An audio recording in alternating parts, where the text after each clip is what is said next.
To का question number 1 देख रहे हैं कि सिद्ध करो कि रूट 5 एक अपरिमेय संख्या है। ठीक है, तो इसका हल देखेंगे, देखो किस प्रकार होता है।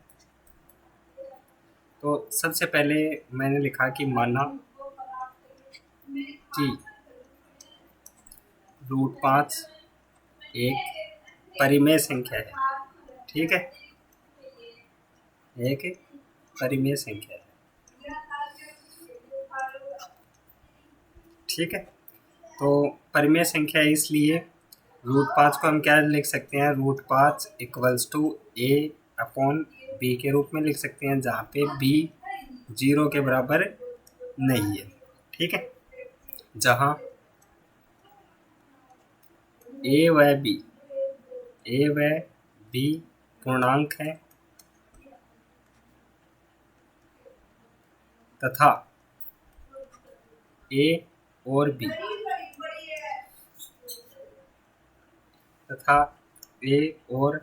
बी में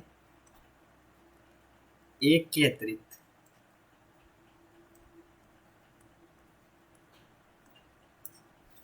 कोई उभयनिष्ठ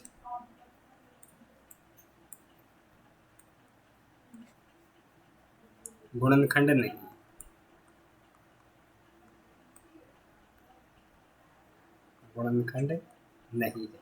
ठीक है, इसका मतलब क्या हो गया कि ए और बी सहभाज्य संख्याएं हैं। ठीक है, तो मैं देखो यहाँ से क्या लिखता हूँ कि यहाँ से क्या आ जाएगा, ए इक्वल्स टू रूट 5 बी, और यहाँ से दोनों तरफ स्क्वायर कर देंगे, तो यहाँ से आ जाएगा ए square equals to 5 B.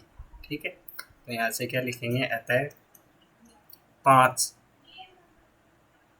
A square को विभाजित करता है। ठीक है, 5 है वो ए स्क्वायर को क्या करता है, विभाजित करता है। ठीक है, इसलिए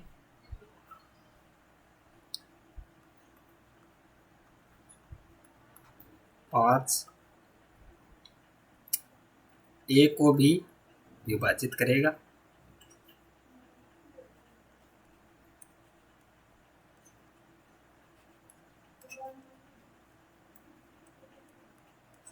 ठीक है, तो यहाँ पे क्या लिखेंगे कि मान लेते हैं कि हम ए बराबर 2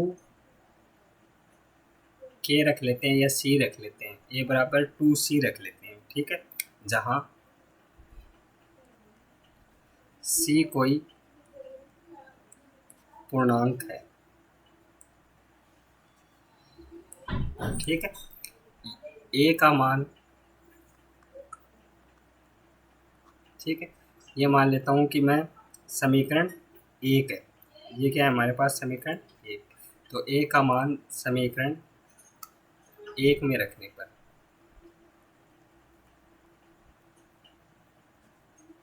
ठीक है, तो 1 की जगह हम क्या रखेंगे, 2c, तो ये हो गया 2c का होल स्क्वायर इक्वल्स टू,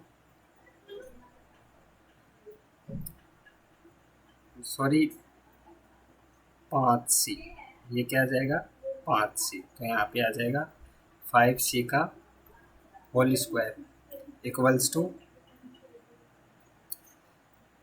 5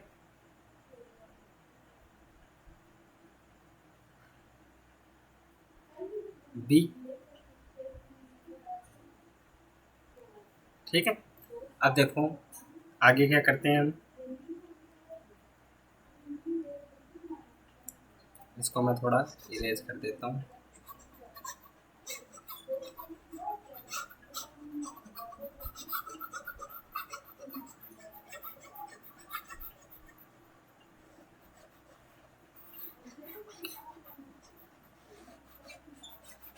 तो इरेज करने के बाद यहाँ से क्या आ जाएगा कि ये हो जाएगा आपका 25, कितना आ जाएगा 25, तो ये हो गया 25 C square equals to 5 B, और यहाँ पे आ जाएगा बी इक्वल्स टू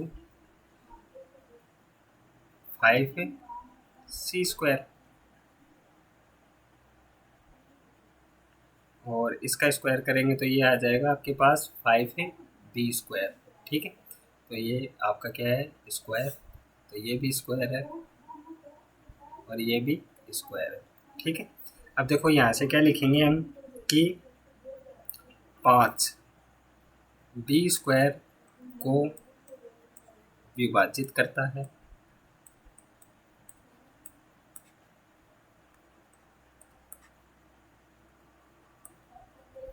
ठीक है, 5 बी स्क्वायर को विभाजित करता है, इसलिए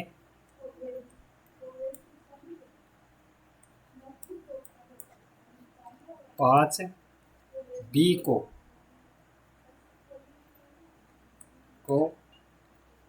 विभाजित करेगा।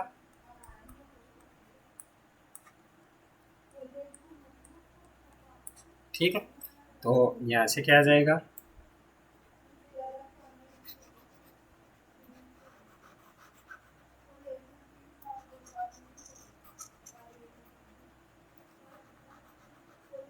ठीक है, तो 5 बी को विभाजित करेगा।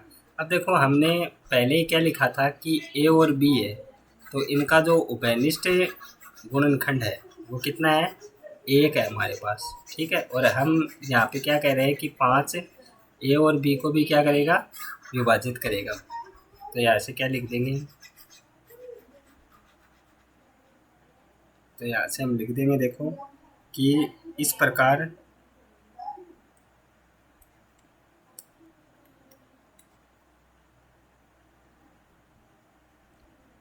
ए व बी का उभयनिष्ठ गुणनखंड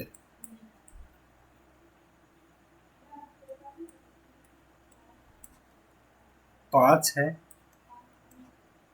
जो हमारी कल्पना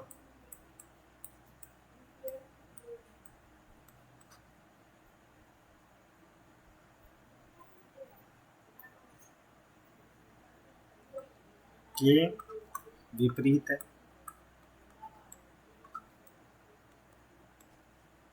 यह एक त्रुटिपूर्ण कल्पना है, त्रुटिपूर्ण कल्पना है।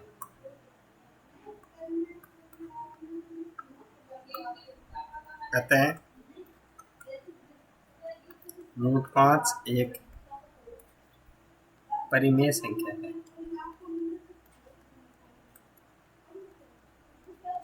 ठीक है,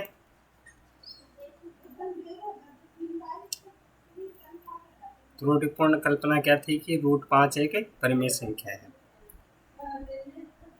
तो यहाँ पे हम क्या लिखेंगे कि या सीधा ही लिख देते हैं कि √5 एक अपरिमेय संख्या है।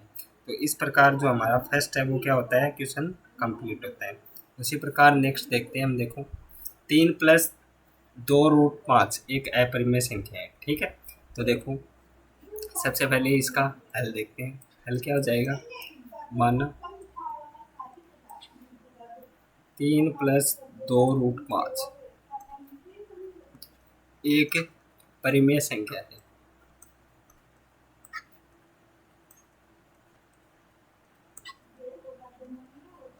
ठीक है, तो 3 + 2√5 इक्वल्स टू हम लिख दिया A/B। तो यहाँ पे B बराबर नहीं है किसके, 0 के बराबर नहीं है, जहाँ A और B पूर्णांक तथा A व B सहभाज्य संख्या।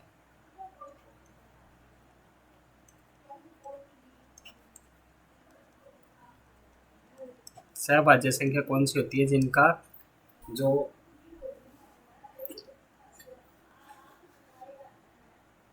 गुणनखंड है वो क्या होता है, 1 होता है। तो यहाँ पे लिखेंगे हम 3 + 2√5 बराबर A/B और 2√5 इक्वल्स टू क्या हो जाएगा, ए अपॉन बी माइनस 3 और रूट 5 इक्वल्स टू आ जाएगा 1/2 ए अपॉन बी -3। ठीक है, तो अब देखो, क्योंकि ए व बी पूर्णांक है, इसलिए 1/2 ए अपॉन बी -3 एक परिमेय संख्या है।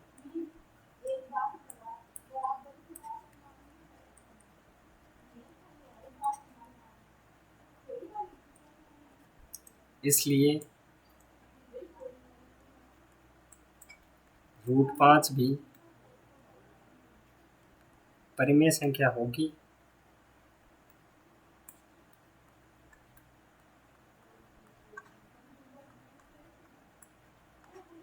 ठीक है, और हम जानते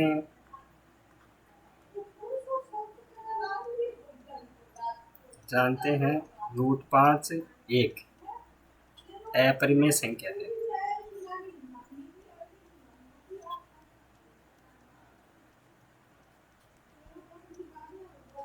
ठीक है, तो यह त्रुटिपूर्ण कल्पना से हुआ, तो अतः 3 + 2 रूट 5 एक अपरिमेय संख्या है।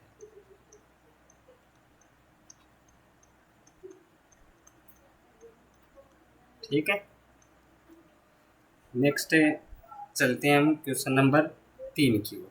तो देखो क्वेश्चन नंबर 3 क्या है कि हमारे पास पहला है इसमें 1/√2, तो माना 1/√2 एक परिमेय संख्या है।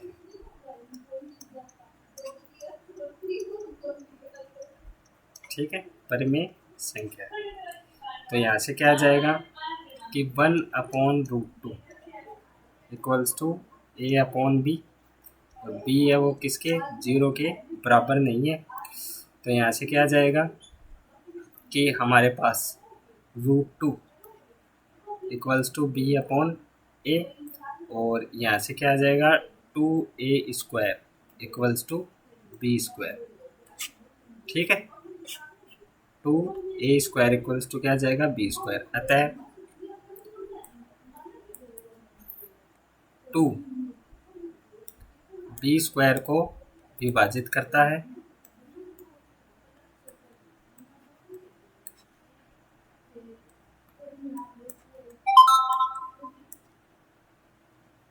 इसलिए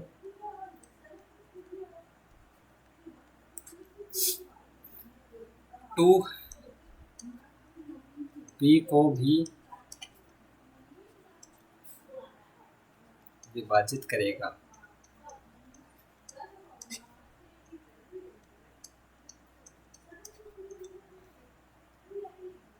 अब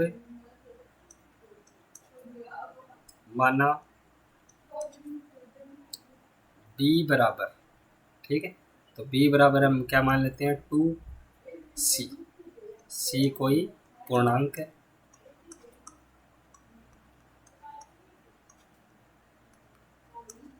ठीक है, b इक्वल्स टू 2c, ये समीकरण एक हमारा, तो b इक्वल्स टू 2c समीकरण एक में रखने पर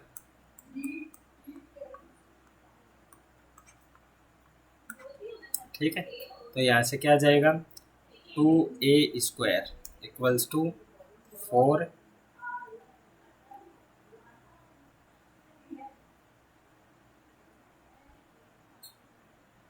c², और यहाँ से आ जाएगा a² इक्वल्स टू 2c²।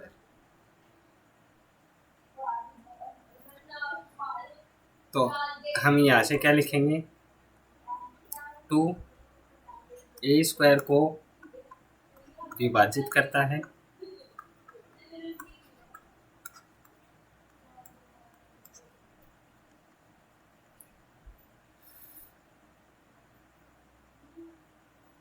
इसलिए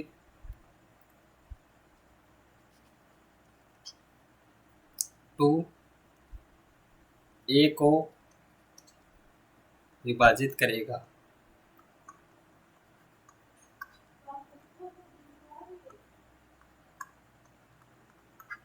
ठीक है, तो यहाँ से हम क्या लिखेंगे कि ए व बी का गुणनखंड 2 है। ठीक है, जो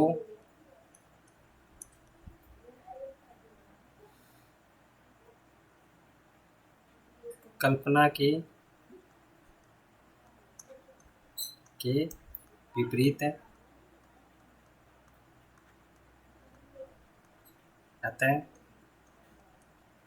1/√2 एक अपरिमेय संख्या है।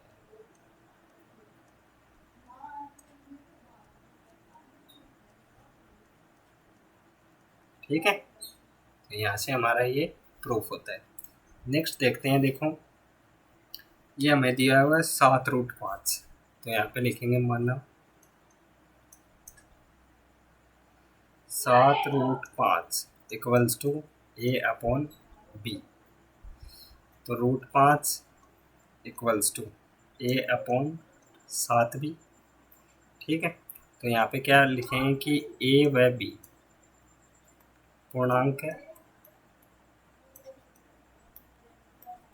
इसलिए A/7B एक परिमेय संख्या है,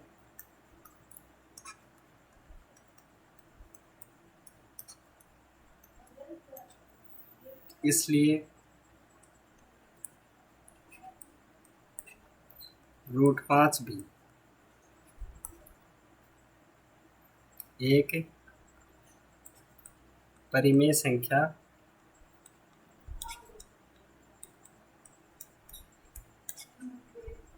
होगी। ठीक, परंतु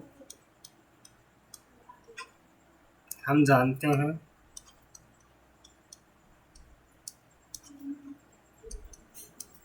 कि √5 एक अपरिमेय संख्या है,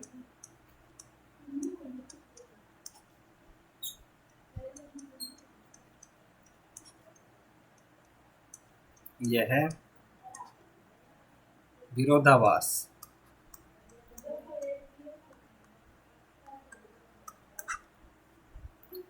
त्रुटिपूर्ण कल्पना के कारण हुआ।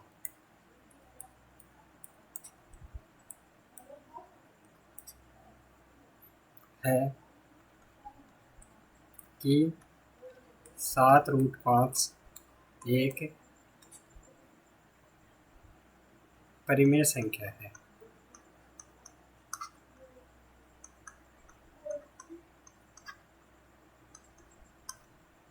अतः 7√5 एक क्या है, आपकी अपरिमेय संख्या है, अपरिमेय संख्या है। ठीक है, चलते हैं हम नेक्स्ट क्वेश्चन की ओर। तो देखो बहुत ही अच्छा क्वेश्चन है कि माना कि 6 + √2 एक परिमेय संख्या है,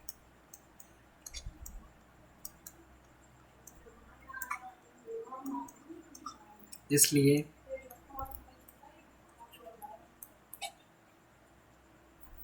माना 6 + √2 इक्वल्स टू A/B। ठीक है, जहाँ A और B पूर्णांक हैं तथा ए और बी का या ए और बी सहअभाज्य संख्या है। मतलब इनका जो गुणनखंड है वो क्या है, 1 है। तो यहाँ पे हम क्या लिखेंगे, 6 plus √2 equals to A upon B. तो यहाँ से क्या आ जाएगा, √2 equals to A upon B -6। तो यहाँ से क्या आ जाएगा, a -6b अपॉन बी। ठीक है, तो यहाँ पे क्या लिखेंगे, क्योंकि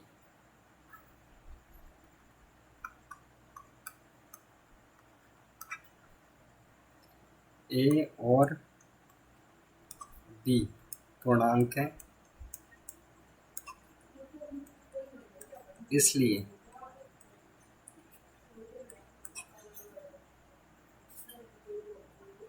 a -6b अपॉन बी एक परिमेय संख्या है।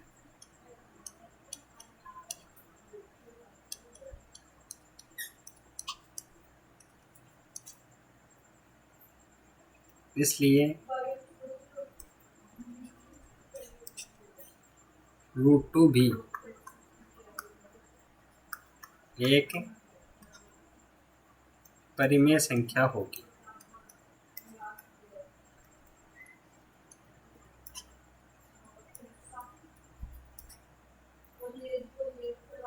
परंतु हम जानते हैं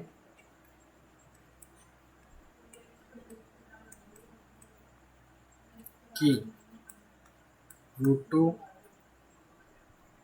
एक अपरिमेय संख्या है।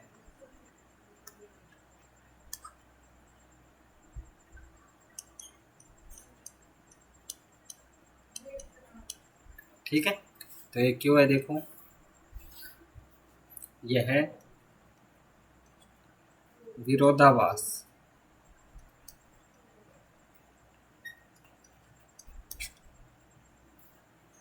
एक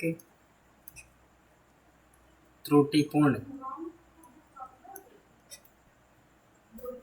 कल्पना के कारण हुआ।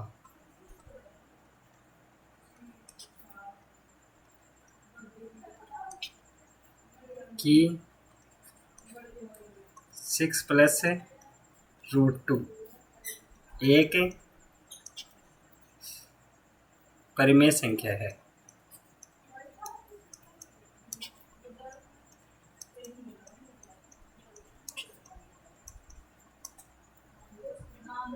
अतः